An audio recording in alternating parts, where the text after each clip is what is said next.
ஈரோட்டில் 151 கோடி ரூபாய் மதிப்பிலான திட்டங்களை முதலமைச்சர் எடப்பாடி பழனிசாமி நாளை தொடங்கி வைக்கிறார். இதற்கான விரிவான ஏற்பாடுகள் செய்யப்பட்டு வருகின்றன. கிருஷ்ணகிரியில் பல்வேறு நிகழ்ச்சிகளில் பங்கேற்க முதலமைச்சர் எடப்பாடி பழனிசாமி சேலம் வந்தார். பின்னர் கந்தம்பட்டியில் சேலம் பெங்களூரு தேசிய நெடுஞ்சாலையில் 33 கோடி ரூபாய் செலவில் கட்டப்பட்டுள்ள புதிய மேம்பாலத்தை அவர் திறந்து வைத்தார். அப்போது செய்தியாளர்களை சந்தித்த முதல்வர், இந்த பாலம் மூலம் கந்தம்பட்டி செவ்வாப்பேட்டை பகுதியில் போக்குவரத்து நெரிசல் குறையும் என்றார். இந்நிலையில் ஈரோட்டில் இன்று செய்தியாளர்களிடம் பேசிய பள்ளிக் கல்வித்துறை அமைச்சர் செங்கோட்டையன், ஈரோடு மாவட்டத்தில் மொத்தம் 151 கோடி ரூபாய் மதிப்பிலான திட்டங்களை முதலமைச்சர் நாளை தொடங்கி வைக்க இருப்பதாக கூறினார்.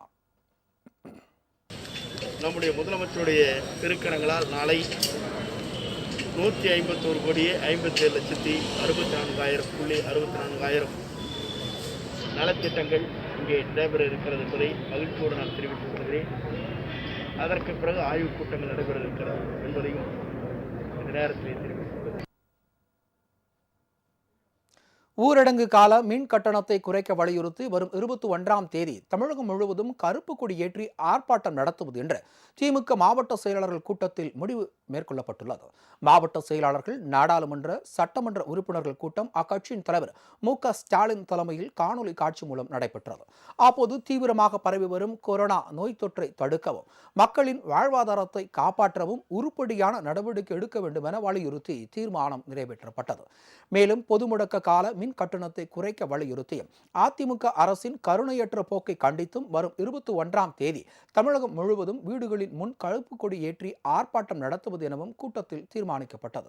மத்திய தொகுப்பில் உள்ள மருத்துவ கல்வி இடங்களில் பிற்படுத்தப்பட்டோர், மிகவும் பிற்படுத்தப்பட்டோருக்கு 50% இடஒதுக்கீடு வழங்க வேண்டும், நீட் தேர்வை ரத்து செய்து +2 மதிப்பெண் அடிப்படையில் மாணவர் சேர்க்கை நடத்த வேண்டும், கல்லூரி மாணவர்களின் அனைத்து செமஸ்டர் தேர்வுகளையும் ரத்து செய்து மாணவர்கள் தேர்ச்சி பெற்றதாக அறிவிக்க வேண்டும், சாத்தான்குளத்தில் தந்தை மகன் மரணமடைந்த வழக்கில் விரைந்து நீதி கிடைத்திட வேண்டும், திருப்போரூர் திமுக எம்எல்ஏ மீதான பொய் வழக்கை கண்டிப்பதோடு அதன் விசாரணையை சிபிசிஐயிடம் ஒப்படைக்க வேண்டும், விவசாயிகளுக்கு இலவச மின்சாரம் வழங்குவதை ரத்து செய்யும் மின்சார திருத்த சட்டத்தை மத்திய அரசு கைவிட வேண்டும், கூட்டுறவு வங்கிகளை ரிசர்வ் வங்கியிடம் தாரை வார்த்துவிடக் கூடாது என்பது உள்ளிட்ட 10 தீர்மானங்கள் நிறைவேற்றப்பட்டன.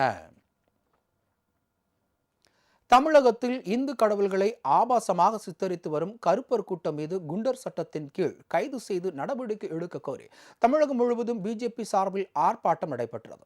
இந்து கடவுள்களை ஆபாசமாக சித்தரித்து வரும் கருப்பர் கூட்டம் யூடியூப் சேனலை கண்டித்து சென்னை கோயம்பேட்டில் உள்ள எல் முருகன் இல்லத்தில் இன்று ஆர்ப்பாட்டம் நடைபெற்றது.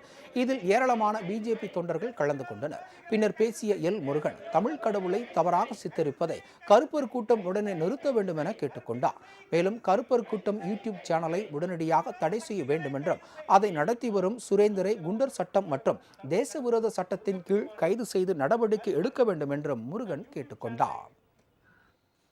அவருடைய சமூகத்திற்கு அவர் தேவையில்லாத ஒரு நபர், அவர் உடனடியாக கைது செய்யணும், சட்டத்தின் முன்னிறுத்தணும், தேசிய பாதுகாப்பு சட்டத்தில் கைது செய்யணும், இன்னும் சொல்லணும் அவர் குண்டர் சட்டத்திலையும் கைது செய்யணும். அவர் சட்டத்தின் முன்னால் தண்டிக்கப்பட வேண்டிய ஒரு நபர் தான். அவர்களுக்கு பின்புலம் உள்ள யாராக இருந்தாலும், எந்த சக்தியாக இருந்தாலும் அவர்கள் மீது கடுமையான நடவடிக்கை எடுக்கணும்னு தமிழக அரசை கேட்டுக்கொள்கிறேன். இதேபோன்று மதுரை மாவட்டம் உசிலம்பட்டி முருகன் கோவில் முன்பு பிஜேபி சார்பில் ஆர்ப்பாட்டம் நடைபெற்றது. இதில் மதுரை புறநகர் மாவட்ட செயலாளர் சொக்கலிங்கம், மகளிரணி செயலாளர் இன்பராணி உள்ளிட்டோர் கலந்து கொண்டனர்.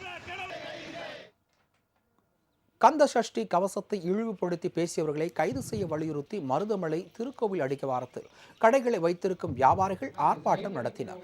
இதில் இந்து முன்னணி மாநில நிர்வாக குழு உறுப்பினர் குணா உள்ளிட்டோர் கலந்து கொண்டனர். கரூர் கிண்ணாண்டான் கோவில் சாலையில் உள்ள பிஜேபி மாவட்ட தலைவர் சிவசாமி அலுவலகம் முன்பு நடந்த ஆர்ப்பாட்டத்தில் 15க்கும் மேற்பட்டோர் கலந்து கொண்டு கருப்பர் கூட்டம் யூடியூப் சேனலை தடை செய்து சம்பந்தப்பட்டவர்கள் மீது கடும் நடவடிக்கை எடுக்க வேண்டும் என முழக்கங்களை எழுப்பினார்கள்.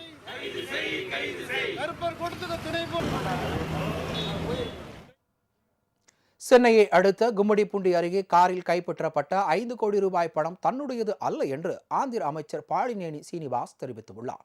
திருவள்ளூர் மாவட்டம் ஆரம்பாக்கம் அடுத்த ஏழாவூர் ஒருங்கிணைந்த சோதனை சாவடியில் போலீசார் நேற்று வாகன சோதனையில் ஈடுபட்டிருந்தனர். அப்போது தமிழக பதிவெண் கொண்ட கார் ஆந்திராவில் இருந்து வந்தது. அதனை சோதனையிட்ட போது காரில் 5 கோடி ரூபாய் பணம் இருந்துள்ளது.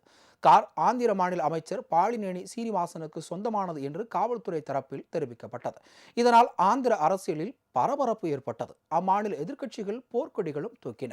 இந்நிலையில் அமைச்சர் பாலினேனி ஸ்ரீனிவாஸ் இப்பிரச்சனையில் இன்று விளக்கம் அளித்திருக்கிறார். அதில் கும்மிடிப்பூண்டி அருகே காரில் கைப்பற்றப்பட்ட பணம் தன்னுடையது இல்லை என்றும் காரில் இருந்த ஸ்டிக்கர் தனது பேரில் போலியாக தயாரிக்கப்பட்டது என்றும் கூறியுள்ளார். கார் ஓட்டுநர் ஓங்கோலை சேர்ந்தவர் என்பதால் அதை அடிப்படையாக கொண்டு தன்னை அதில் தொடர்புபடுத்தியிருக்கலாம் என்றும் விளக்கம் அளித்திருக்கிறார். రాత్రి మరి చెన్నై పోయేటప్పుడు ఒక వెహికల్ని పట్టుకోవటం జరిగింది అని నాకు మార్నింగ్ తెలిసింది. ఆ వెహికల్ సంబంధించి మరి దాని మీద నా పేరు స్టిక్కరు ఉందని చెప్పి పోలీసు మరి మీడియా వాళ్ళు చెప్పడం జరుగుతోంది. అది ఒకసారి మీడియా వాళ్ళు పరిశీలించాల్సిన అవసరం ఉంది. ఆ స్టిక్కర్ అనేది ఫోటోస్టాట్ తీసుకున్నటువంటి ఫోటో జెరాక్స్ తోటి ఉన్నటువంటి స్టిక్కర్ అది. மறைந்த முதல்வர் ஜெயலலிதாவின் போயஸ் தோட்ட இல்லத்தை நினைவு இல்லமாக மாற்றுவது தொடர்பாக 36 கோடி ரூபாய் வரி பாக்கிற்காக வருமான வரித்துறை எதிர்ப்பு தெரிவித்துள்ளதாக சென்னை உயர்நீதிமன்றத்தில் அரசு தரப்பில் தெரிவிக்கப்பட்டுள்ளது. ஜெயலலிதாவின் வேதா இல்லத்தை கையகப்படுத்துவது தொடர்பான விசாரணைகளை கைவிட்டு வீட்டு சாவியை தன்னிடம் ஒப்படைக்க கோரி ஜெயலலிதாவின் வாரிசு என அறிவிக்கப்பட்டுள்ள தீபக் தொடர்ந்த வழக்கு இன்று விசாரணைக்கு வந்தது. வேதா நிலையம் தனது பாட்டி சந்தியாவால் ஜெயலலிதாவிற்கு உயில் எழுதி வைக்கப்பட்டதாகவும் அதனை நினைவு இல்லமாக மாற்ற தனது அத்தை ஜெயலலிதா எந்த காலத்திலும் நினைத்ததில்லை என்றும் கூறியுள்ளார். விசாரணையின் போது நினைவு இல்ல அறிவிப்பிற்கு எதிராக தீபா தொடர்ந்த வழக்கில் அவரது கருத்தை அறிந்து உத்தரவிட உயர்நீதிமன்றம் அரசுக்கு உத்தரவிட்டதாகவும் ஆனால் தங்கள் கருத்தை தெரிவிக்க வாய்ப்பு வழங்கப்படவில்லை என தீபக் தரப்பில் தெரிவிக்கப்பட்டுள்ளது.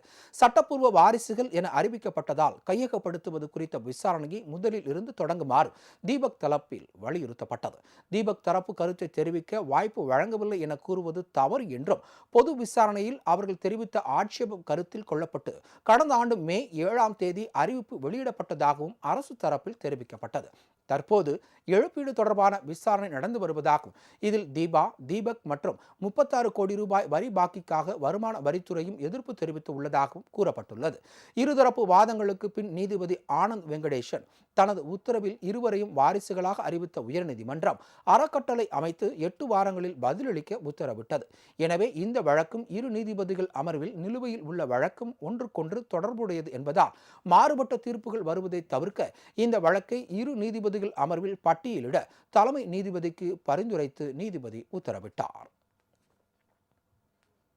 சென்னை மாநகராட்சியில் பணிபுரியக்கூடிய 500 முன்கள பணியாளர்களுக்கு நோய் எதிர்ப்பு சக்தியை கண்டறிய ஐஜிஜி மற்றும் ஐஜிஎம் என்ற நவீன முறையிலான இரத்த பரிசோதனை செய்யப்பட்டு வருவதாக மாநகராட்சி ஆணையர் பிரகாஷ் தெரிவித்தார். சென்னை அம்மா மாளிகையில் நடைபெற்ற இந்த நவீன பரிசோதனையை தொடங்கி வைத்த பின் செய்தியாளர்களிடம் பேசிய பிரகாஷ், கொரோனாவால் பாதிக்கப்பட்டவர்களை கண்டறிவதில் PCR பரிசோதனை தான் சிறந்தது என்றாலும் அந்த பரிசோதனைக்கான முடிவு கிடைப்பதற்கு தாமதம் ஆகுவதால் ஐஜிஜி முறை பரிசோதனை தொடங்கப்பட்டு உள்ளதாக தெரிவித்தார். ஒரு நபருக்கு ஐஜிஎம் அப்படிங்கிற டெஸ்ட் இதில் வந்ததுன்னா அவங்கள வந்து PCR முறையில் கன்ஃபர்மேட் பண்ணி ஐசோலேட் பண்ணி தனிமையில் வைக்கிறது வந்து அடுத்த முயற்சி. இந்த மாதிரி எங்களுடைய அலுவலர்கள் எங்களுடைய ஊழியர்கள் வந்து இந்த மாதிரி ஒரு வேளை அந்த ஐஜிஎம் அடையாளம் கண்டுபிடிச்சிருந்தா அவங்கள வந்து தனிமைப்படுத்தி முதல்ல வீட்டு ட்ரீட்மெண்ட்லேயோ அல்லது ஹாஸ்பிட்டல்லையோ வந்து அந்த ட்ரீட்மெண்ட் சைக்கிளை வந்து ஃபாலோ பண்ணிடுவோம்.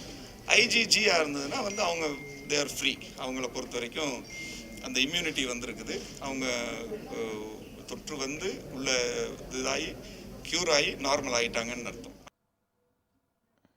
கொரோனா பரவலை தடுக்க அரசு எடுக்கும் முயற்சிகளுக்கு அனைத்து தரப்பு மக்களும் ஒத்துழைப்பு வழங்க வேண்டும் என பாமக 32வது ஆண்டு சிறப்பு செயற்குழுவில் தீர்மானம் நிறைவேற்றப்பட்டுள்ளது.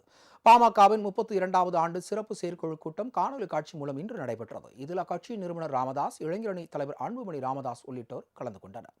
கூட்டத்தில் மொத்தம் 15 முக்கிய தீர்மானங்கள் நிறைவேற்றப்பட்டன. அதன்படி கொரோனா வைரஸ் பரவலை தடுக்க அரசு மேற்கொள்ளும் முயற்சிகளுக்கு அனைத்து தரப்பு மக்களும் ஒத்துழைக்க வேண்டும் என கேட்டுக் கொள்ளப்பட்டுள்ளது. இளம் பெண்கள், குழந்தைகளுக்கு எதிரான குற்றங்களை தடுக்க கடுமையான நடவடிக்கை தேவை என்றும், மருத்துவ படிப்புகளுக்கான அகில இந்திய ஒதுக்கீட்டில் பிற்படுத்தப்பட்ட பிரிவினருக்கு 27% இடஒதுக்கீடு வழங்க வேண்டும் என்றும், கிரீமி லேயரை கணக்கிட சம்பளத்தையும் சேர்த்துக் கொள்ளும் முடிவை மத்திய அரசு கைவிட வேண்டும் என்றும் தீர்மானம் நிறைவேற்றப்பட்டுள்ளது. மேலும் புதிய மதுக்கடைகளை திறக்கக்கூடாது, முழு மதுவிலக்கே உடனடியாக தேவை என்றும் ரயில்வே துறையை தனியார் மயமாக்க கூடாது என்றும் தீர்மானங்கள் நிறைவேற்றப்பட்டன.